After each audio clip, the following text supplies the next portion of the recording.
तो हेलो दोस्तों। तो मैंने पिछले क्लास में आप लोगों को प्रश्नावली 1.1 का 1 नंबर पूरा प्रश्न करवा दिया था।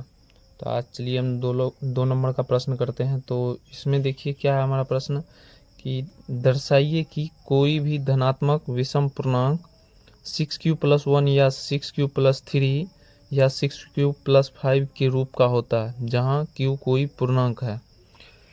तो हमें बोल रहा है कि ये जो है 6q+1 या 6q+3 या 6q+5 जो है ये कोई धनात्मक विषम पूर्णांक है या सम पूर्णांक, ये विषम पूर्णांक होगा या नहीं, ये हमको प्रूव करना है। तो इसमें देख लीजिए, इसको अगर ध्यान से देखिएगा तो ये जो होता है a बराबर bq+r के रूप में देख लीजिए, ये है bq+r के रूप में आप लोग देख रहे होंगे ध्यान से, तो ये लग रहा होगा। तो यहाँ पे a तो हमें दिया हुआ नहीं है, ये चलिए हम लोग मान लेते हैं। तो a मान लेते हैं, माना कि a कोई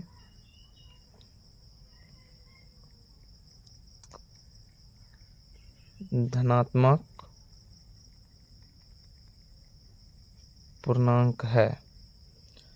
तो a हमारा धनात्मक कोई पूर्णांक मान लिए, और b देखिए यहाँ पे ध्यान से देखिएगा तो b हमारा दिया हुआ है, b बराबर कितना है 6 है। तो चूंकि b बराबर 6 दिया हुआ, ये b है, ये इसको ध्यान से देखिएगा, ये b है, b बराबर 6 दिया हुआ। और r तो हमारा r कोई मतलब अस्थाई वैल्यू नहीं दिया हुआ है, r तो हमें प्रूव करने के लिए बोल रहा है जो ये विषम हुआ है या नहीं। तो r देखिए, जैसे पहले एक पेज ले लीजिएगा, इसमें अगर देखिएगा तो r जो है कभी भी b से छोटा होता है, b हो जाता है आपको भाजक और r शेषफल हो जाता है। तो r शेषफल जो है कभी भी, जैसे ये 6 है तो शेषफल कभी भी 6 से छोटा होगा, क्योंकि अगर 6 से बड़ा होगा तो फिर उसको वो तो कट ही जाएगा, या 6 के बराबर भी होगा तो कट जाएगा, तो शेषफल हमारा नहीं बचेगा। तो r जो है कभी भी 6 से छोटा होगा, जैसे 1, 0, 1, 2, 3, 4, 5, ये हमारा शेषफल हो सकता है। क्योंकि अगर हम 6 में जाएंगे तो ये 6 से तो फिर कट ही जाएगा। 7 में भी अगर 7 भी मान लेते हैं, 6 से बड़ा मान लेते हैं, तो ये भी फिर हमारा कट जाएगा, तो 1 बचेगा। तो शेषफल हमारा जो है कभी भी 6 से छोटा ही माना जाएगा, भाजक से कभी भी शेषफल छोटा होता है। तो हम यहाँ पे लिख लेंगे r बराबर 0, 1, 2, 3, 4, 5, ये हमारा शेषफल हो गया। तो अभी देख लीजिए, ये हमारा शेषफल हो सकता है। तो अभी हम लोग यहाँ पे लिख लेंगे यूक्लिड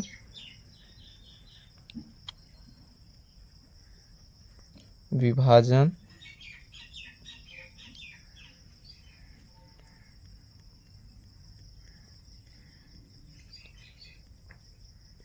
एल्गोरिथम से।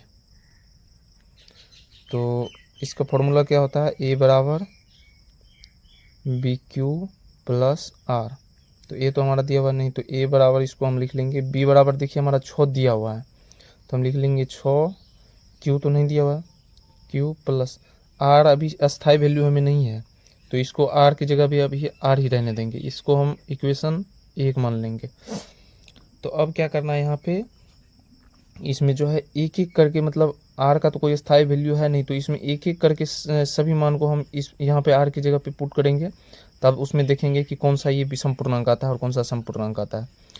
तो यहाँ पे लिख लीजिए समीकरण 1 में r बराबर 0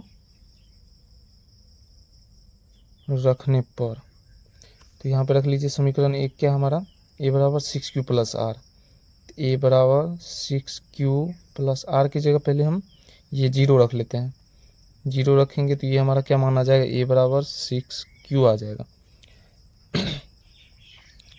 ये मान लीजिए इक्वेशन 2। फिर हम अगला चलेंगे, समीकरण 1 में r बराबर 1 रखने पर, 1 रखने पर, तो ए बराबर 6Q प्लस आर की जगह पे इस बार हम 1 रखेंगे। ये तो हमारा यही मान हो जाएगा। उसके बाद जो है अगला संख्या हम फिर से मान लेंगे।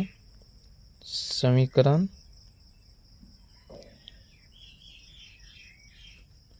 1 में r बराबर 2 रखने पर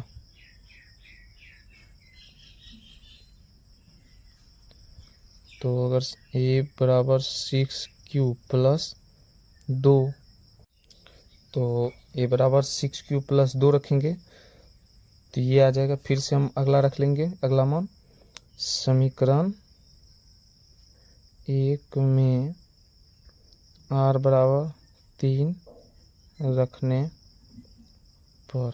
ऐसे ही हम हर जगह मानते जाएंगे। a बराबर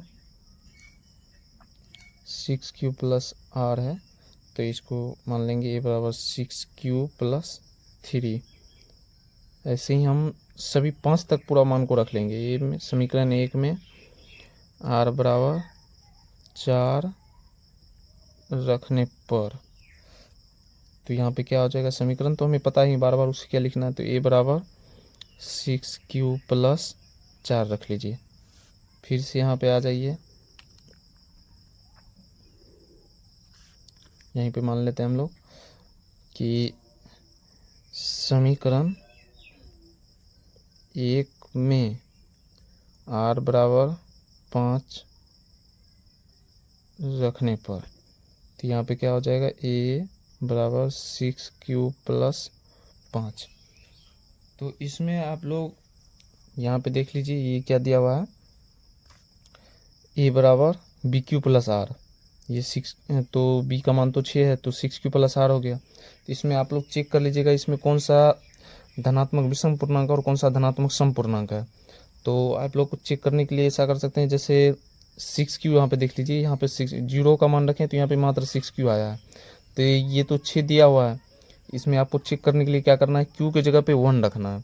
तो 1 रखिएगा तो देख लीजिए 6 है, 6 गुने में Q है तो Q की जगह अगर 1 रखेंगे तो ये आ जाएगा 6। 6 आपका देखिए 2 से विभाज्य हो जाता है तो ये हमारा धनात्मक सम पूर्णांक हो जाएगा।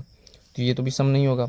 यहाँ पे देखिए अगर 6 Q की जगह 1 रखिएगा तो 6 से 1 में गुना कीजिएगा, 6 प्लस 1 7 हो जाएगा। 7 आपका जो है 2 से विभाज्य नहीं होगा तो ये आपका विषम पूर्णांक हो गया। यहाँ पे अगर Q की जगह 1 रखिएगा तो 6 प्लस 2 कितना आ जाएगा, 8।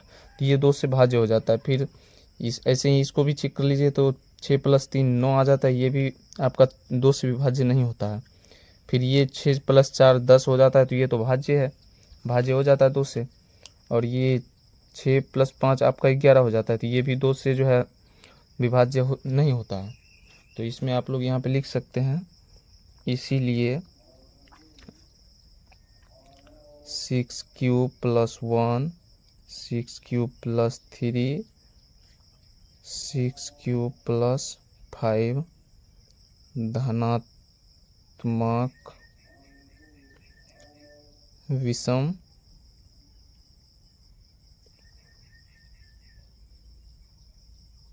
पूर्णांक है।